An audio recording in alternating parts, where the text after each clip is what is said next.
Foreign ಟೂರ್ಗೆ ಹೋಗಿ ಸಿಕ್ಕಾಕೊಂಡಿದ್ದಾರ 30 ವೈದ್ಯರು. ಆ 30 ವೈದ್ಯರಿಗೂ ಇದೀಗ ಲೈಸೆನ್ಸ್ ರದ್ದಾಗುವಂಥ ಆತಂಕ ಎದುರಾಗಿದೆ. ಡಾಕ್ಟರ್ಸ್ಗೆ ಟೂರನ್ನು ಆಯೋಜನೆ ಮಾಡಿದ್ದದ್ದು ಅಮೆರಿಕದ ಫಾರ್ಮಾ ಕಂಪನಿ. ಫಾರ್ಮಾ ಅಂದರೆ ಔಷಧಿ ಕಂಪನಿ ಅಂತ.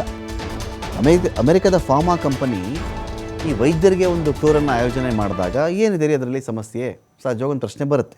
ವಿಷಯ ಏನು ಅಂದರೆ, ಫಾರ್ಮಾ ಕಂಪನಿಗಳು ಈ ಥರ ಒಂದು ಟೂರನ್ನು ಆಯೋಜನೆ ಮಾಡಿದಾಗ ವೈದ್ಯರು ಹೋದರೆ ಆ ಫಾರ್ಮಾ ಕಂಪನಿಗಳಿಗೆ ಸಂಬಂಧಪಟ್ಟಂಥ ಔಷಧಿಗಳಿರ್ತಾವಲ್ವ, ಅದನ್ನೇ ರೆಫರ್ ಮಾಡ್ತಾರೆ ಇವರು ರೋಗಿಗಳಿಗೆ ಅಂತ ಆರೋಪ ಕೇಳಿ ಬರ್ತಾ ಇರೋದು. ಅಷ್ಟೇ ಅಲ್ವಾ?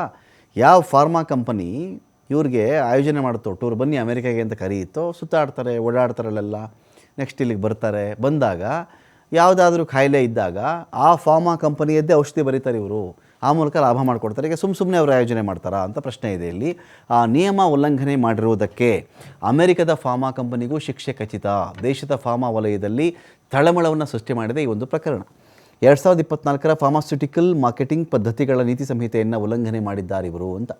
ವೈದ್ಯರಿಗೆ ಫಾರಿನ್ ಟೂರನ್ನು ಪ್ರಾಯೋಜಿಸಿದ್ದದ್ದು ಅಮೆರಿಕದ ಕಂಪನಿ. ಇದರ ವಿರುದ್ಧವೂ ಸರ್ಕಾರ ಕ್ರಮ ತಗೊಳ್ಳುತ್ತೆ. ಕೈಗೊಂಡ್ರೆ ಇದು ದೇಶದ ಮೊಟ್ಟ ಮೊದಲ ಪ್ರಕರಣ ಅಂತ ಕರೆಸ್ಕೊಳ್ಳುತ್ತೆ. ಕೋವಿಡ್ ಬಂದಿದ್ದಾಗಲೂ ಕೂಡ ಕೆಲ ಔಷಧಿಗಳನ್ನು ರೆಫರ್ ಮಾಡ್ತಾಯಿದ್ರು. ಆ ಔಷಧ ಕಂಪನಿಯಿಂದ ಇವಾಗ 100 ಕೋಟಿಯಷ್ಟು ಹಣ ಹರಿದು ಹೋಗಿದೆ ವೈದ್ಯರಿಗೆ ಅಂತ. ಏನು ವಿಚಾರ ಇದ್ದರೂ ಒಂದು ಮಾತ್ರೆ, ಇದೊಂದು ಯಾವುದೋ ಇಂಜೆಕ್ಷನು ಅಂತ ಹೇಳಿಬಿಡ್ತಾ ಇದ್ರಲ್ಲ.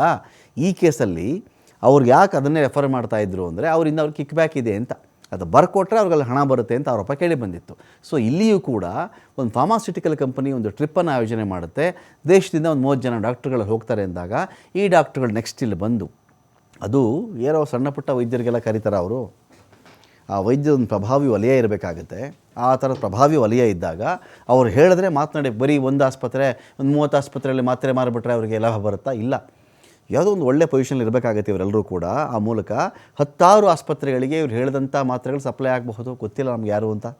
ಸೊ ಹಾಗಿದ್ದಾಗ ಇವ್ರ ಮೇಲೆ ಕ್ರಮ ಖಚಿತ ಅಂತ ಹೇಳಲಾಗ್ತಾ ಇದೆ.